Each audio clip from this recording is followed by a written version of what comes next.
Good morning friends. અગાઉના લેક્ચરમાં આપણે બીજના પ્રકારો તેમજ બીજની સુષુપ્ત અવસ્થા વગેરે વિશે આપણે ડિટેલમાં ચર્ચા કરી હતી. સુષુપ્ત અવસ્થા જે છે, સુષુપ્ત અવસ્થામાં આપણે એનું મહત્ત્વ શું હોય એ આપણે થોડું ટૂંકમાં આપણે ઝડપથી સમજી લઈએ. શા માટે બીજ એ પોતે સુષુપ્ત અવસ્થામાંથી પસાર થતા હોય અથવા તો બીજમાં સુષુપ્ત અવસ્થા હોય તેનાથી આપણને શું ફાયદો થાય? મિત્રો, બીજની સુષુપ્ત અવસ્થા આપણે અગાઉ જોઈ ગયા. કેટલાક બીજની અંદર કેટલાક દિવસો સુધીની સુષુપ્ત અવસ્થા હોય, કેટલાકમાં અમુક મહિનાઓ સુધીની સુષુપ્ત અવસ્થા હોય, અમુક બીજની અંદર કેટલાક વર્ષો સુધીની સુષુપ્ત અવસ્થા હોય. આ વર્ષો સુધીની સુષુપ્ત અવસ્થાના કારણે એ બીજ જે છે એ બીજ એટલા વર્ષો સુધી એ જીવંત રહી શકે અને ભવિષ્યમાં એના આપણે ફરીથી પાછું બીજનું અંકુરણ કરાવી એમાંથી નવી વનસ્પતિ આપણે મેળવી શકીએ, જેના કારણે એ જાતિ છે જાતિનું સાતત્ય જળવાઈ રહે. દાખલા તરીકે આપણને ખજૂરીના બીજની આપણે અગાઉ ચર્ચા કરી હતી લેક્ચરમાં કે 2000 વર્ષ જૂના ખજૂરીના બીજ જે આપણને પ્રાપ્ત થયા, તો ઘઉં ચોખા કોઈ દિવસ 2000 વર્ષ સુધી જીવંત રહે જ નહીં. કેટલાક બીજ અમુક મહિના સુધી, અમુક વર્ષો સુધી જીવંત રહે. આપણે કોઈ દિવસ ઘઉંને કાંઈ 5 વર્ષ કે 10 વર્ષ સુધી આપણે સંગ્રહ નથી કરી શકતા, પણ ખજૂરીના બીજ 2000 વર્ષ સુધી. એનો મતલબ શું થયો કે જાતિ 2000 વર્ષ સુધી એ પોતે પોતાનું સાતત્ય જળાવવા માટે સક્ષમ છે. ટૂંકમાં બીજ જે છે એ બીજ એ જલરહિત બને, એમાં ભ્રૂણ એ નિષ્ક્રિય થાય, નાશ નથી પામતો, માત્ર નિષ્ક્રિય થાય. એમાં ચયાપચયનો દર ખૂબ ઓછો હોય, જેના કારણે બીજ પોતાનું જીવંતતાનું મૂલ્ય, જીવન મૂલ્ય જે છે એ જીવન મૂલ્ય લાંબા સમય સુધી ટકાવી રાખવા માટે સક્ષમ બનતું હોય છે. પણ આ લાક્ષણિકતા જુદા જુદા બીજમાં જુદી જુદી હોય છે. એટલે કે જેમાં આ લાક્ષણિકતા લાંબા સમય સુધી જળવાયેલી રહે, એટલે લાંબા સમય સુધી સુષુપ્ત અવસ્થા પસાર કરી શકે, તો એનું જીવિતતાનું મૂલ્ય વધારે છે અને એ જાતિ લાંબા સમય આપણે એનું પોતાનું અસ્તિત્વ ટકાવી રાખવા માટે સક્ષમ છે, એમ આપણે કહેવું હોય તો કહી શકીએ. બીજી આપણે ચર્ચા કરી હતી કે બીજ જે છે બીજ એ સુષુપ્ત અવસ્થા પસાર કરે છે માટે આપણે એનો સંગ્રહ કરી શકીએ છીએ. તમને પણ ખ્યાલ હશે કે આપણે બધા ખેડૂત પુત્રો છીએ. કેટલાક ખેડૂતોનો મિત્રોમાં તમને ખ્યાલ હશે કે આપણે જ્યારે ઘઉં આવવાના હોય તો આપણે શું કરીએ છીએ કે આપણે જે પાકની લણણી ઘઉંની લીધી હોય એ પાક જે છે પાકને આપણે કેટલોક આપણે ખોરાક તરીકે ઉપયોગમાં લઈશું, કેટલોક વેચી મારશું અને કેટલાક બીજને આપણે સંગ્રહ કરી રાખીએ છીએ એકાદ વર્ષ સુધી, કે જેનો આવતા વર્ષે આપણે એને શું કરી શકીએ, તો એને આપણે વાવવા માટે એને ઉપયોગમાં લઈ શકીએ. જો કદાચ કોઈ પણ બીજ જો આપણે સંગ્રહ ન કરી શકતા હોત તો મિત્રો અત્યારે હાલ આપણે કલ્પના પણ ન કરી શકીએ અનાજની ખૂબ મોટી ખોટ સર્જાત. એટલે આપણે એનો સંગ્રહ કરી શકીએ છીએ, જરૂર પડે ત્યારે ઉપયોગમાં લઈ શકીએ છીએ. એ પણ એક આ સુષુપ્ત અવસ્થાનું મહત્વ છે, એમ આપણે કહેવું હોય તો કહી શકીએ. તો અહીંયા ટોટલી બીજની સુષુપ્ત અવસ્થાની વાત પૂરી થતી હતી. હવે આપણે જોવાનું છે મિત્રો બીજ અને ફળ વિશે આપણે સમજવાનું છે. તમે ધોરણ 11ની અંદર ફળ વિશે થોડું સમજેલા છો. અહીંયા હું તમને થોડું વધારે ડિટેલમાં સમજાવવાનો થોડો પ્રયત્ન કરીશ. ખૂબ કાળજી રાખશો. ફળ એટલે શું તમે અગાઉ શીખી ગયા છો. અગાઉના પોઈન્ટમાં, અગાઉના લેક્ચરમાં આપણે ફળ વિશે આપણે ચર્ચા કરેલ છે. ફળની વ્યાખ્યા આપણે આપવી હોય તો આપણે જાણીએ છીએ પરિપક્વ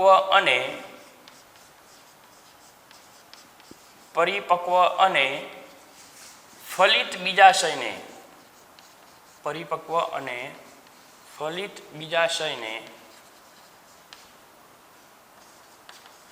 ફળ કહે છે.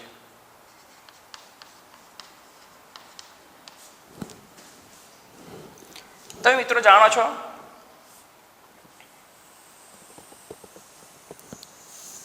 કે આ સ્ત્રી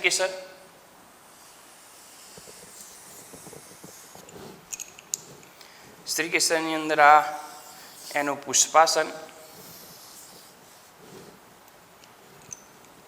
એની અંદરની બાજુ સમજી લો કે આ જરાયુ, એની ઉપરથી આપણે જાણીએ છીએ કે જરાયુ ઉપરથી શું ઉત્પન્ન થયેલા હોય, અંડકો ઉત્પન્ન થયેલા હોય.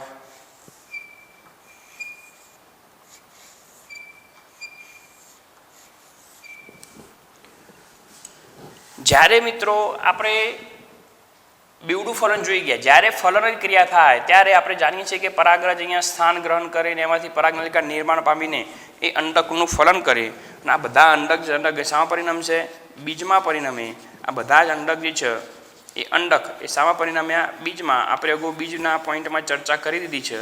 અને આ જે આખું જે બીજાશય જે છે એ બીજાશય જેને આપણે બીજાશય કહીએ છીએ એ બીજાશય શામાં પરિણમશે? ફલનને અંતે ફળમાં. એટલે આપણે વાત કરી પરિપક્વ એટલે સંપૂર્ણ વિકસિત પુખ્ત બીજાશય, જ્યારે એનું ફલન થાય એટલે ફલિત બીજાશય કહેવાય. એટલે પરિપક્વ અને ફલિત બીજાશયને આપણે ફળ તરીકે આપણે ઓળખીશું. આ જે ફળ જે છે એ ફળ આખા બીજાશયમાંથી બન્યું. આ જે બીજાશયની જે દિવાલ હોય મિત્રો, બીજાશયની દિવાલ એ શામાં પરિણમશે? ફલાવરણમાં પરિણમશે. શામાં પરિણમશે? ફલાવરણમાં. તમે બધા જાણો છો કે આખું બીજાશય ફળ અને બીજાશયની દિવાલ એ ફલાવરણમાં પરિણમશે. આ ફલાવરણ કેવા પ્રકારનું હોય એના આધારે ફળના બે પ્રકારો પાડેલા છે. ફલાવરણના આધારે ફળના કેટલા પ્રકારો પાડેલા છે? બે. એક રસાળ કે માંસલ ફળ અને બીજું શુષ્ક ફળ. જો ફળના ફલાવરણ રસાળ કે માંસલ હોય તો ફલાવરણ કેટલા હોય? તો ફલાવરણ મોટે ભાગે 3 હોય મિત્રો. એક બાહ્ય ફલાવરણ, મધ્ય ફલાવરણ અને અંત ફલાવરણ. આ 3માંથી કોઈ પણ ફલાવરણ રસાળ હોય, માંસલ હોય, દાખલા તરીકે કેરીમાં મધ્ય ફલાવરણ કેવું છે? રસાળ છે. એટલે જો જેના ફલાવરણ રસાળ હોય કે માંસલ હોય, દરદાર હોય, રસવાળા હોય એને આપણે રસાળ કે માંસલ ફળ તરીકે ઓળખીશું. અને જેના ફલાવરણ શુષ્ક ફોતરા જેવા હોય, દાખલા તરીકે મગફળીનું ફલાવરણ કેવું હોય? શુષ્ક ફોતરા જેવું. વાલ, વટાણા, મગ, તુવેર વગેરેને તમે આપણે ફોલીએ છીએ તો એનું ફલાવરણ કહેવાય છે મિત્રો? તો એ શુષ્ક ફોતરા જેવા. એટલે અહીંયા જો આપણે ઉદાહરણ લેવું હોય તો લઈ શકીએ કે રસાળ ફળની અંદર આપણે ઉદાહરણમાં લઈ શકીએ કેરી, મોસંબી, નારિયેળ. તમે બોર ખાઓ છો, બોર પણ શામાં આવે? રસાળ ફળમાં આવે. જ્યારે શુષ્ક ફળના ઉદાહરણ આપણે જોવા હોય મિત્રો તો શુષ્ક ફળની અંદર વાલ, વટાણા, મગફળી વગેરે એ શામાં આવશે? તે શુષ્ક ફળમાં આવશે. આ સિવાય પણ મિત્રો આ તો આપણા બુકની અંદર આ 2 પોઈન્ટ આપેલા છે, પરંતુ હું તમને થોડું વધારે ડિટેલમાં ફળના પ્રકારો વિશે સમજાવવાનો પ્રયત્ન કરવા માંગુ છું. તો ફળના આપણે આમ તો ઉદ્ભવ અને વિકાસના આધારે ફળના ઉદ્ભવ અને વિકાસના આધારે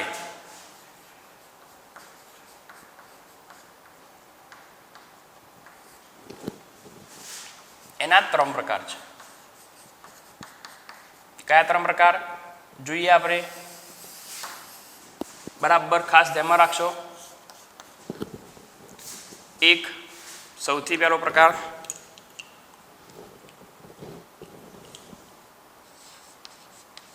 સરળ ફળ અથવા તો સાદા ફળ. બીજો પ્રકાર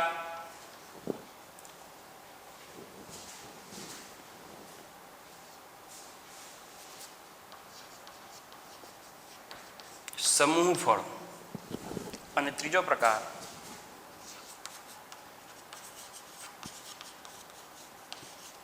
સંયુક્ત ફળ. સરળ કે સાદા ફળ, સમૂહ ફળ અને સંયુક્ત ફળ. આમ ફળના મુખ્યત્વે આપણે 3 પ્રકાર પાડી શકીએ. આ દરેક પ્રકારને આપણે મિત્રો આકૃતિ દ્વારા સમજવાનો પ્રયત્ન કરીએ એટલે તમને ખ્યાલ આવે કે સરળ ફળ કોને કહેવાય, સમૂહ ફળ કોને કહેવાય અને સંયુક્ત ફળ કોને કહેવાય. તો અહીંયા આપણે જોઈએ તો તો તમે અહીંયા જોઈ શકો દાખલા તરીકે જનરલી કોઈ એક પુષ્પ હોય અને એક પુષ્પની અંદર એક સ્ત્રી કેસર હોય, એક પુષ્પ અને એક પુષ્પમાં એક સ્ત્રી કેસર આવેલું હોય, જેનો આ બીજાશયનો ભાગ છે. અહીંયા સમજી લો કે આ પુષ્પાસન આખું ટોટલી અક્ષ પુષ્પાસન પુષ્પદન પુષ્પાક્ષ. તો આ બીજાશય જે છે બીજાશયમાંથી જ્યારે ફલન થાય તો બીજાશયમાંથી એક ફળ બને. સમજો, સ્વતંત્ર કોઈ એક પુષ્પની અંદર એક જ સ્ત્રી કેસર હોય અને એક સ્ત્રી કેસર હોય તો એનો એક બીજાશય હોય. આ બીજાશયમાંથી ફળ બને તો બી કેવું બનશે? સરળ કે સાદું ફળ બનશે. અથવા બીજી રીતે આપણે વિચારીએ તો દાખલા તરીકે કોઈ વનસ્પતિમાં પુષ્પ એક જ હોય પરંતુ તેના સ્ત્રી કેસરો એક કરતાં જો વધારે હોય, સ્ત્રી કેસરો એકબીજા સાથે જોડાયેલા હોય, સ્ત્રી કેસરો એકબીજા સાથે જોડાયેલા હોય, આ પુષ્પાસનનો ભાગ થયો. આમાં કેટલા સ્ત્રી કેસર પરાગાસન કેટલા છે? 5. આપણે જાણીએ છીએ સ્ત્રી કેસરની સંખ્યા આપણે કોના આધારે નક્કી કરી શકીએ? પરાગાસનની સંખ્યા અથવા તો બીજાશયમાં કેટલા કોટર હોય એની સંખ્યાના આધારે. અહીંયા 5 પરાગાસન છે, સ્ત્રી કેસર એક કરતાં વધારે છે. એક જ પુષ્પમાં જો આ પ્રકારે સ્ત્રી કેસર આવેલું હોય જેમાં 5 સ્ત્રી કેસરો એકબીજા સાથે જોડાયેલા, જેને આપણે કહીશું યુક્ત બહુસ્ત્રી કેસરી. શું કહીશું આપણે એને? યુક્ત બહુસ્ત્રી કેસરી સ્ત્રી કેસર ચક્ર. આ જે છે આ એક સ્ત્રી કેસર ચક્ર છે. એક સ્ત્રી કેસરી એટલે જો મિત્રો જે પુષ્પની અંદર ફક્ત એક જ સ્ત્રી કેસર હોય તો બી બીજાશય એક, જે પુષ્પની અંદર એક જ પુષ્પમાં એક કરતાં વધારે સ્ત્રી કેસરો હોય પણ બધા સ્ત્રી કેસરો એકબીજા સાથે જોડાયેલા હોય એટલે કે યુક્ત હોય પણ બીજાશય કેટલું? માત્ર એક જ. આવા પ્રકારના બીજાશયમાંથી જે ફળ નિર્માણ પામે જેને આપણે સરળ ફળ અથવા તો સાદા ફળ તરીકે આપણે એને ઓળખીશું. એટલે આની ઉપરથી આપણે વ્યાખ્યા આપી શકીએ કે જે વનસ્પતિના કોઈ એક પુષ્પમાં એક સ્ત્રી કેસર ચક્ર અથવા યુક્ત બહુ સ્ત્રી કેસર ચક્રમાંથી જે ફળ નિર્માણ પામે તે ફળ કેવા હશે મિત્રો? સાદા ફળ હશે. આ સાદા ફળ જે છે એ સાદા ફળના પાછા એના ફલાવરણના આધારે આપણે કેટલા પ્રકાર પાડ્યા છે? 2. એક રસાળ ફળ અને બીજું શુષ્ક ફળ. એટલે મિત્રો અહીંયા શુષ્ક અને રસાળ ફળ જે છે એ કોના પ્રકારો છે મિત્રો? એ સાદા ફળના પ્રકારો છે. કમ્પ્લીટ? ક્લિયર? અહીંયા આપણે સાદા ફળ ઉદાહરણ સૌથી સરળમાં સરળ લેવું હોય તો આપણે લઈ શકીએ કેરી, નારિયેળ, મોસંબી, વાલ, વટાણા વગેરે વગેરે. અને કેટલાક ફળ એવા છે, આમ તો મોસંબી આપણે એમ રસાળ ફળમાં લઈએ છીએ પણ કેટલાક ફળ એ વિશિષ્ટ નારંગ ફળમાં ને એમાં કેટલાકનો સમાવેશ થતો હોય, પરંતુ આપણે હાલ એટલું બધું ડિટેલમાં નથી જતા. પરંતુ તમે સમજી લો કે જ્યારે એક સ્ત્રી કેસર ચક્ર અને યુક્ત બહુ સ્ત્રી કેસર ચક્ર હોય તો બીજાશય કેટલું હોય? એક જ. કારણ કે ફળ શામાંથી નિર્માણ પામે મિત્રો? બીજાશયમાંથી. હંમેશા ફળ એ બીજાશયમાંથી જ નિર્માણ પામે. એટલે ફળનો પ્રકાર એ બીજાશયની સંખ્યા ઉપર ડિપેન્ડેબલ છે. બીજાશય કેટલા હોય એના આધારે ફળનો પ્રકાર નક્કી થતો હોય છે. બીજાશય કેવા પ્રકારે વિકાસ પામે, કેટલી સંખ્યામાં ઉદ્ભવ પામે, એટલે ઉદ્ભવ અને વિકાસના આધારે આપણે એના પ્રકાર પાડીએ છીએ. સમૂહ ફળની અંદર આપણે જોઈએ તો સમજી લો કે દાખલા તરીકે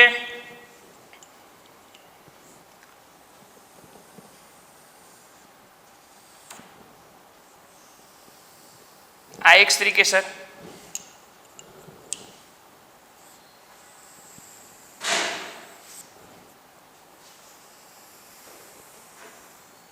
આ બીજું સ્ત્રી કેસર,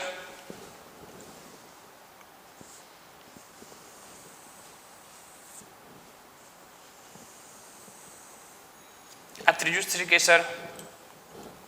આ રીતે આપણે 3 દોરી, આમ તો ઘણા બધા દોરી શકાય. પાછળની બાજુએ આપણે બતાવી શકીએ. હજી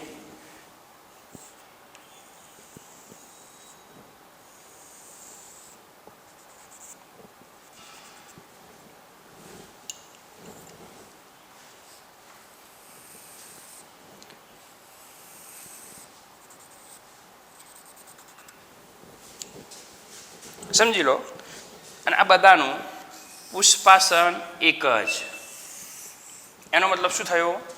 કોઈ એક પુષ્પની અંદર એક કરતાં વધારે સ્ત્રીકેસરો હોય, પરંતુ અહીંયા તમે જોઈ શકો મેં 5 સ્ત્રીકેસર બતાવ્યા છે મિત્રો, ડોટે બતાવે, પાછળની તરફ ગોઠવાયેલા છે, 5 સ્ત્રીકેસરો બતાવ્યા છે.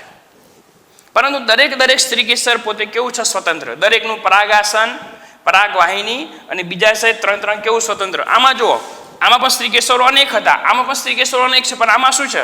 આમાં ખાલી પરાગાસન જુદા જુદા, બંનેના 5-5ની પરાગવાહિની અને બીજા છે કેવું? એક જ. માટે એમાંથી ફળ તો કેટલું બનવાનું? એક જ બનવાનું, માટે એને સરળ ફળ નામ આપ્યું. પરંતુ અહીંયા સ્ત્રીકેસરો કેટલા છે મિત્રો? 5. જ્યારે આનું ફલન થાય ત્યારે આમાંથી એક ફળ બનશે, આમાંથી એક ફળ બનશે, આમાંથી એક ફળ બનશે, આમાંથી એક બનશે, આમાંથી એક બનશે, આમાંથી એક બનશે.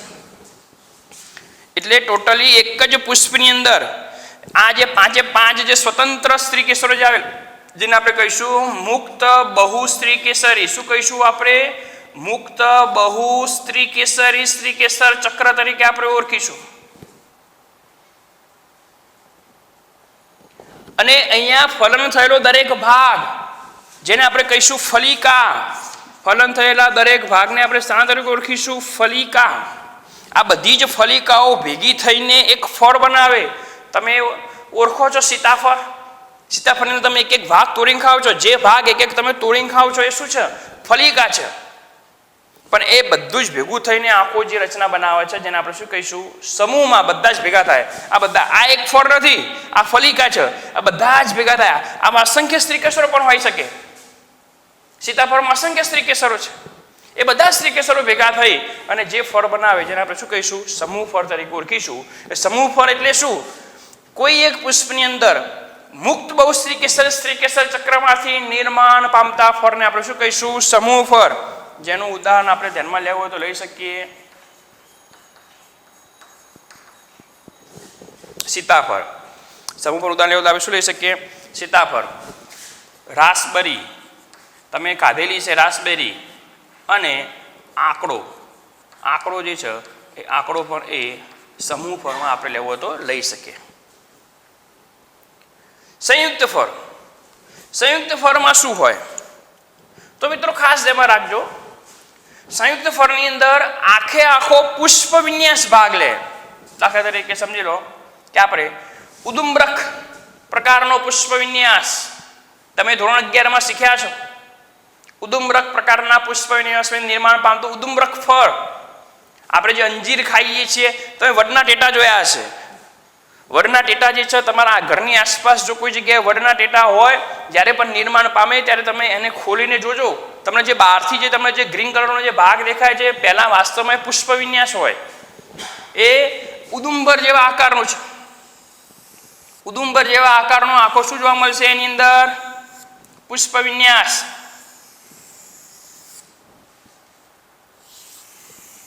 આ પુષ્પાસન. એની અંદરની બાજુએ આ આખું મિત્રો જે છે આખું પુષ્પાસન છે. એ પુષ્પાસન કેવા આકારનું છે? ઉદુંબર આકારનું. એની અંદર અનેક પુષ્પો જોવા મળશે, અનેક પુષ્પો. સમજી લો, આ એક પુષ્પ, આ બીજું પુષ્પ, આ ત્રીજું પુષ્પ. આ રીતે એની અંદર અનેક પુષ્પો જોવા મળશે.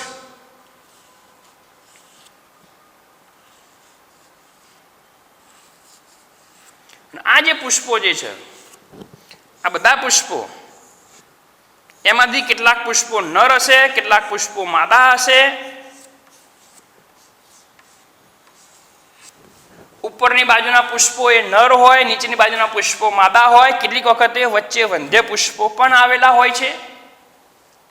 પરંતુ આમાંથી જ્યારે ફલનની ક્રિયા થાય એટલે આમાંથી એક ફળ બને, આમાંથી ફળ બને, આમાંથી ફળ બને, આમાંથી ફળ બને. આ પુષ્પ છે, આ એક પુષ્પ છે મિત્રો, બીજા સ્ત્રીકેસર નથી. આ એક પુષ્પ છે, આની ફળ બને, આ બધામાંથી ફળ બને.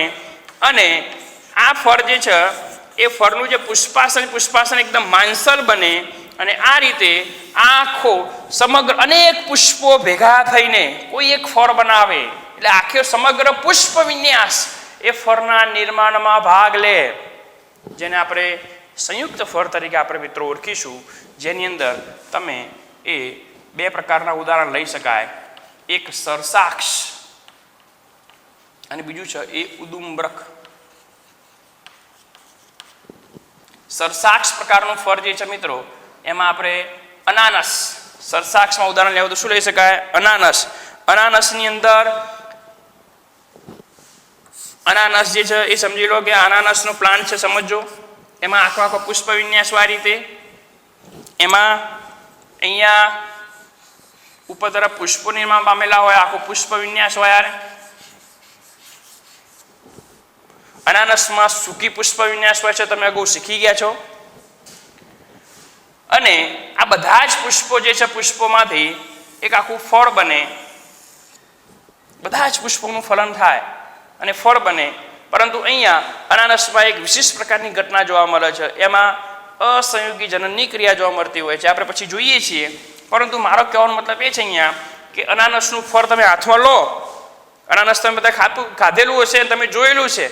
અનાનસને તમે આખે આખું તમે હાથમાં લો છો, એ સમગ્ર આખે આખા પુષ્પ વિન્યાસમાંથી બનેલું એક જ ફળ છે. એટલે એને એ જે છે એ પ્રકારના અનાનસના ફળને આપણે સરસાક્ષ તરીકે ઓળખીશું. આને આપણે ઉદુંબરક તરીકે ઓળખીશું. એટલે કે જે પ્રકારના ફળના નિર્માણમાં અનેક પુષ્પો અથવા તો સમગ્ર પુષ્પ વિન્યાસ ભાગ લે, તે પ્રકારના ફળને આપણે સંયુક્ત ફળ તરીકે આપણે ઓળખીશું. તો આ રીતે ફળના મુખ્યત્વે 3 પ્રકાર: સાદા ફળ, સમૂહ ફળ અને સંયુક્ત ફળ. એમ આપણે મુખ્યત્વે 3 પ્રકારમાં એને વિભાજિત કરવા તો આપણે એને કરી શકીએ. ઉદુંબરકની અંદર સરસાક્ષમાં આપણે ઉદાહરણ લીધું અનાનસ, જે સરસાક્ષ પ્રકારનું ફળ છે, સરસાક્ષ.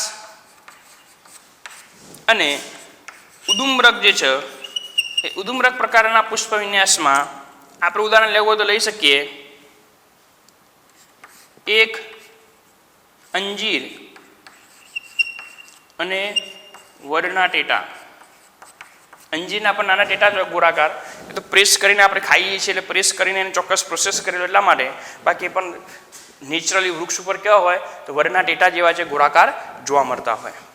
તો આ રીતે આપણે મુખ્યત્વે ફળના જે 3 પ્રકાર જે છે એ ફળના 3 પ્રકારોની આપણે અહીંયા ચર્ચા કરીએ. હવે આપણે મિત્રો બીજા ફળના 2 આપણે પ્રકારો વિશે સમજવાનો પ્રયત્ન કરીએ. ધ્યાનમાં રાખશો, બીજા અન્ય ફળના પ્રકારો, એક સત્ય ફળ, એક સત્ય ફળ એટલે કે સાચું ફળ, અને બીજું જે છે મિત્રો એનું નામ છે અસત્ય ફળ, અસત્ય અથવા તો કૂટ ફળ. સાચું ફળ કોને કહેવાય અને ખોટું ફળ કોને કહેવાય? તેમાં રાખશો, આપણે વાત કરી અહીંયા કે ફળ હંમેશા શામાંથી બને? બીજાશયમાંથી. જે ફળ બીજાશયમાંથી જ નિર્માણ પામે તે ફળને આપણે સત્ય ફળ અથવા તો સાચા ફળ તરીકે ઓળખીશું. આ બધા જ ઉદાહરણ કેરી, મોસંબી, બોર, નારિયેળ, વાલ, વટાણા, મગફળી, મોટે ભાગે આપણે જે ફળ જોઈએ છીએ મોટે ભાગે બધા ફળ કયા પ્રકારના છે તો એ સત્ય ફળ છે. પરંતુ કેટલાક ફળ એવા છે કે જે બીજાશય સિવાયના અન્ય ભાગમાંથી ઉત્પન્ન થાય, જેમાં મુખ્ય ફાળો બીજાશય નથી, બીજાશય સિવાયના અન્ય ભાગમાંથી ઉત્પન્ન થાય, પુષ્પાસનમાંથી કે પુષ્પાક્ષમાંથી, તેવા પ્રકારના ફળને આપણે અસત્ય ફળ તરીકે ઓળખીશું. સત્ય ફળ હંમેશા શામાંથી નિર્માણ પામે? તો બીજાશયમાંથી જ નિર્માણ પામે. બીજાશયમાંથી જ નિર્માણ પામે તો સત્ય ફળ. અને અસત્ય ફળ એટલે તે બીજાશય સિવાયના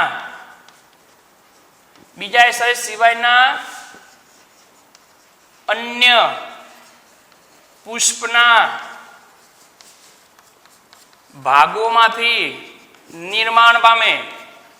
ધ્યાનમાં રાખજો ખાસ, બીજાશય સિવાયના અન્ય પુષ્પના ભાગોમાંથી નિર્માણ પામે. તો પુષ્પના કયા ભાગમાંથી નિર્માણ પામે? તો ધ્યાનમાં રાખજો, જો પુષ્પાસનમાંથી નિર્માણ પામે કાં તો પુષ્પાક્ષમાંથી નિર્માણ પામે. પુષ્પાસનમાંથી નિર્માણ પામે એનું ઉદાહરણ લેવું હોય તો આપણે લઈ શકીએ સફરજન, નાશપતિ વગેરે વગેરે. અને પુષ્પાક્ષનું ઉદાહરણ લેવું હોય તો આપણે લઈ શકીએ કાજુ. આમાં કઈ રીતે મિત્રો આકૃતિ સાથે આપણે સમજવાનો પ્રયત્ન કરીએ. આકૃતિ દોરીને હું તમને સમજાવું. સફરજનની અંદર જે સ્ત્રી કેસર જે હોય સ્ત્રી કેસરનું બીજાશય દસ્ત અને પુષ્પ જે છે એ પુષ્પ ઉપરી જાય હોય. એ તમે ધોરણ 11 શીખેલા છો એટલે મારે તમને કંઈ જાજુ સમજાવવાની જરૂર નથી.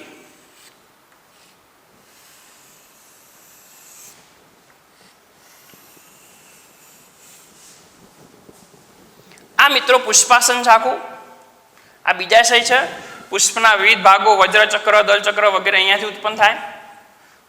અહીંયાથી વજ્રચક્ર, દલચક્ર વગેરે અહીંયાથી ઉત્પન્ન થશે. આ વજ્રપત્ર સમજી લો, એ આ દલપત્ર સમજી લો, ખાલી સમજવા માટે જ. અને આ પુંકેસર સમજી લો. ફલન થઈ જાય એટલે આપણે જાણીએ છીએ ફલનની ક્રિયા પૂરી થાય એટલે પુષ્પના વિવિધ ભાગો એ નાશ પામે. ફક્ત બીજાશયમાંથી ફળ એમાં પામતું હોય. પરંતુ અહીંયા મિત્રો ખાસ ધ્યાનમાં રાખજો, અહીંયા થાય છે શું? આ પુષ્પાસન જે છે એ પુષ્પાસન અહીંયા ફલન તો થાય જ છે. એવું નથી કે ફલન નથી થતું, ફલન તો થાય જ છે. પણ બીજાશય છે, બીજાશય એ વિકસિત નથી થતું. કોણ વિકસિત થાય છે? પુષ્પાસન. પુષ્પાસનનો ભાગ એ વિકસિત થઈ અને એ પોતે આ રીતે આખું ફળનું શું કરશે? નિર્માણ કરશે. આપણે જે સફરજન કાપીને તમે ખાઓ છો એમાં જે બહારનો ભાગ તમે જે કટિંગ કરો છો એ આ ભાગ તમે ખાઓ છો. આ પુષ્પાસન વાળો ભાગ, આ ખાદ્ય ભાગ બને છે. પુષ્પાસન એ ખોરાક સંગ્રહિત રચનામાં અને ખાદ્ય ભાગમાં એ પરિણમે છે. અને વચ્ચેનો ભાગ કે તમે જ્યારે સફરજન ખાઈને તમે વચ્ચેનો ભાગ જે છે આ વચ્ચેનો ભાગ તમે તોડીને ફેંકી દો છો કે જેની અંદર કથ્થઈ રંગના નાના નાના બીજ હોય જે તમે ફેંકી દો છો કટિંગ કરીને, એ સાચું ફળ છે વચ્ચેનો ભાગ. અને આપણે નથી ખાતા. આપણે કયો ભાગ ખાઈએ છીએ? આ પુષ્પાસનનો જે ખોરાક સંગ્રહિત ભાગ છે ખાઈએ છીએ. એનો મતલબ શું થયો કે આ ફળ બન્યું, અને ફળ એ શામાંથી બન્યું? પુષ્પાસનમાંથી બન્યું, બીજાશયમાંથી બન્યું નથી. માટે આપણે એને કૂટફળ તરીકે આપણે એને ઓળખીશું. જ્યારે કાજુની આપણે વાત કરીએ તો કાજુની અંદર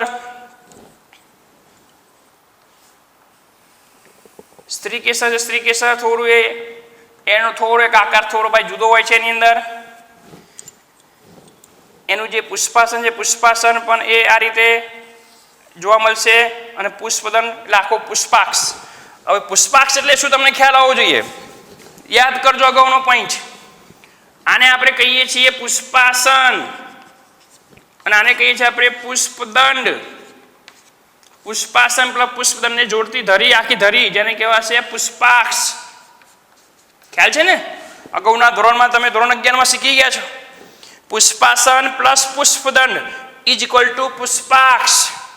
એટલે કાજુનું જ્યારે નિર્માણ થાય એ કાજુ જે છે એ કાજુ એ હંમેશા એ જ્યારે ફલન થઈ ગયા પછી એની અંદર કોણ ભાગ લે છે? તો આ આખો સમગ્ર ભાગ, આખું ફળ બનશે. અને એની અંદર જે છે ચોક્કસ આકાર ધારણ થશે. અને આ રીતે આકાર ધારણની ક્રિયા દ્વારા શું બનશે?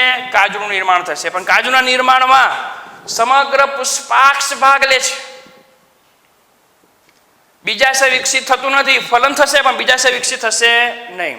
એટલે જે ફળ એ પુષ્પાક્ષમાંથી બન્યું અથવા તો પુષ્પાસનમાંથી એટલે કે બીજાશયમાંથી બન્યું નથી તેવા ફળને આપણે શાના તરીકે ઓળખીશું?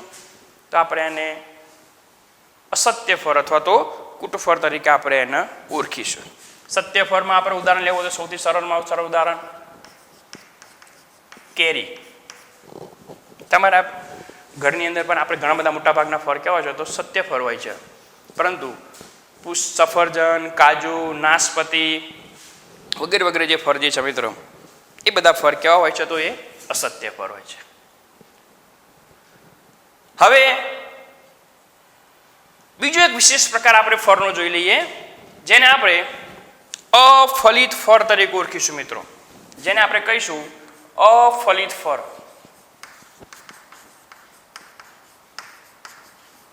પાર્થેનોકાર્પિક ફ્રૂટ, ઇંગ્લિશમાં કહીશું આપણે એને પાર્થેનોકાર્પિક ફ્રૂટ.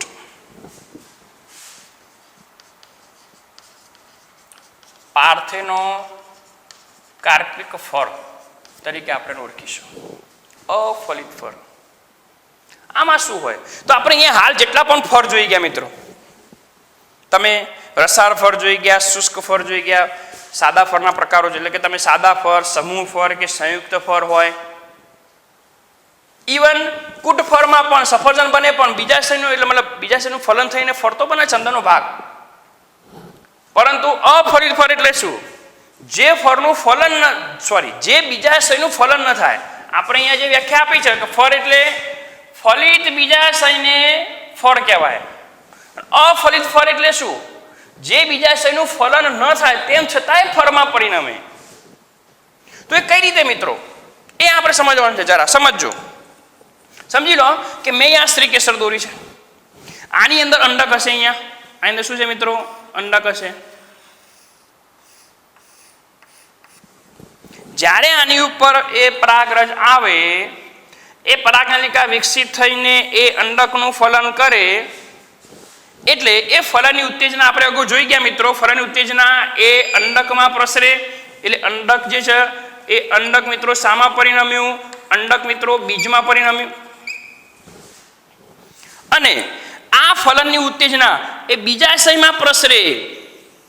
બીજાશયમાં પ્રસરે એટલે બીજાશય જે હતું મિત્રો એ બીજાશય શામાં પરિણમી ગયું? બીજાશય મિત્રો એ ફળમાં પરિણમી ગયું. પરંતુ અહીંયા પરાગનલિકાનું નિર્માણ પણ થાય અને નરજન્યુની હાજરી માત્રથી, અહીંયા નરજન્યુ એ એની સાથે જોડાતો નથી, નરજન્યુની હાજરી માત્રથી જ બીજાશય ઉત્તેજિત થઈ જાય મિત્રો. શું થઈ જાય? બીજાશય ઉત્તેજિત થઈ જાય.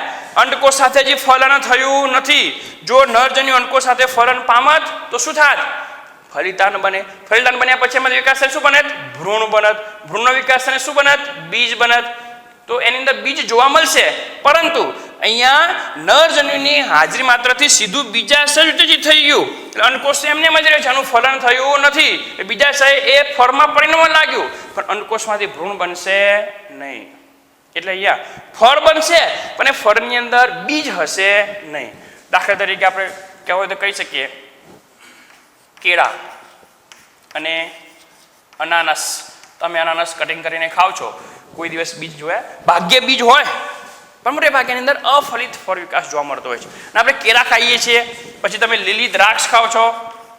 લીલી દ્રાક્ષ આપણે ખાઈએ છીએ. તમે જો કાળી દ્રાક્ષ ખાઓ તો કાળી દ્રાક્ષમાં બીજ હશે. લીલી દ્રાક્ષ આપણે ખાઈએ છીએ ઉનાળામાં કે સમય દરમિયાન, એમાં પણ બીજ હોતા નથી. કારણ કે એ કયા પ્રકારના ફળ છે?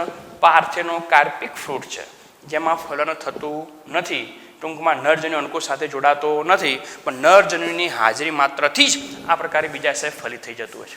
કેટલીક વખત એની અંદર એવા ચોક્કસ વૃદ્ધિપ્રેરક અંતઃસ્ત્રાવો એ કુદરતી રીતે ઉત્પન્ન થતા હોય છે. દાખલા તરીકે અનાનસમાં એમાં જેમાં ઓક્સિજન વગેરે જે અંતઃસ્ત્રાવોની હાજરીના કારણે પણ એ વધુ પ્રમાણ ઉત્પન્ન થાય અને બીજાશય એ ફળમાં પરિણમી જતું હોય છે. માટે કેટલાક લોકો એ ફળનું નિર્માણ કરવા માટે જ્યારે એમાં પુષ્પ વિન્યાસનું નિર્માણ થાય તેની ઉપર આવા વૃદ્ધિપ્રેરક અંતઃસ્ત્રાવનો છંટકાવ કરતા હોય છે, કારણ કે ઝડપથી એ ફળનું ઉત્પાદન કરી શકાય અને વેચીને વધુ ઝડપી આપણે આર્થિક ઉપાર્જન લઈ શકીએ. તો આ પ્રકારે આપણે અહીંયા ફળના જે પ્રકાર છે અફલિત ફળ એની પણ અહીંયા આપણે ચર્ચા અહીંયા પૂરી કરીએ છીએ. તો મિત્રો અહીંયા તમે જોઈ શકો છો ફળના પ્રકારો. જે ફળના પ્રકારોમાં આપણે સૌથી પહેલાં એ મુખ્યત્વે બુક પ્રમાણે આપણે રસાળ અને શુષ્ક ફળની ચર્ચા કરી. પરંતુ રસાળ અને શુષ્ક ફળ મેં તમને અગાઉ વાત કરી કોના પ્રકાર છે? સાદા ફળના પ્રકાર છે. આમ તો ફળના મુખ્યત્વે ઉદ્ભવ અને વિકાસના આધારે 3 પ્રકાર હોય: સાદા, સમૂહ અને સંયુક્ત. હજી આની અંદર ઘણું બધું ડિટેલમાં છે મિત્રો. આ જે તમને જે શુષ્ક ફળ દેખાય, શુષ્ક ફળના પાછા પ્રકાર પડતા હોય છે: સ્ફોટનશીલ અને અસ્ફોટનશીલ. સ્ફોટનશીલના પાછા પ્રકાર પડતા હોય છે, અસ્ફોટનશીલના પાછા પેટા પ્રકાર છે. ઘણા બધા ફ્રૂટમાં જે આપણે જે 3-4 કલાકનો વિડીયો બનાવી શકીએ, પણ એટલું બધું ડિટેલમાં હાલ આપણે જવાની જરૂર નથી, માટે હું એમાં ગયો નથી. તમને જે મુખ્યત્વે જે પોઈન્ટ તમને સમજાવવાના હતા એ પોઈન્ટ મેં તમને સમજાવ્યા છે. એટલે અહીંયા સાદા ફળ, સમૂહ ફળ, સંયુક્ત ફળ આ બધા જે છે એ મુખ્ય ફળના પ્રકાર. આ બધા સત્ય ફળ છે. ફળ એ શામાંથી નિર્માણ પામે છે? બીજાશયમાંથી કે બીજાશય સિવાયના કોઈ પણ ભાગમાંથી. એના આધારે આપણે 2 પ્રકાર જોઈ ગયા: સત્ય ફળ અને અસત્ય ફળ, અને છેલ્લે આપણે જોઈ ગયા અફલિત ફળ. અહીંયા તમે આખી સમગ્ર જે રચના જે છે એને મેં તમે આકૃતિ સાથે સમજાવવાનો પ્રયત્ન કર્યો છે એ બરાબર તમે ધ્યાનથી એને જોઈ લેશો, નિહાળશો, મારું લેક્ચર ખૂબ ધ્યાનપૂર્વક સમજવાનો પ્રયત્ન કરશો અને જેટલી પણ અહીંયા આકૃતિ દોરેલી છે એ બધી જ આકૃતિ એ તમે તમારા નોટબુકમાં નોંધી લેશો, જેથી તમે એને ગમે ત્યારે રીડિંગ કરો તો તમે રીડિંગમાં સરળતાથી ઉપયોગમાં લઈ શકો. તો ફરના પોઈન્ટમાં આપણે આ સુધી રાખશું. નેક્સ્ટ લેક્ચરમાં આપણે અસંયોગી જનન વિશે અને બહુવૃંતતા વિશે સમજવાનો પ્રયત્ન કરશું. તો અહીંયા આપણું લેક્ચર પૂરું કરીએ છીએ. અસ્તુ. જય હિન્દ, જય ભારત.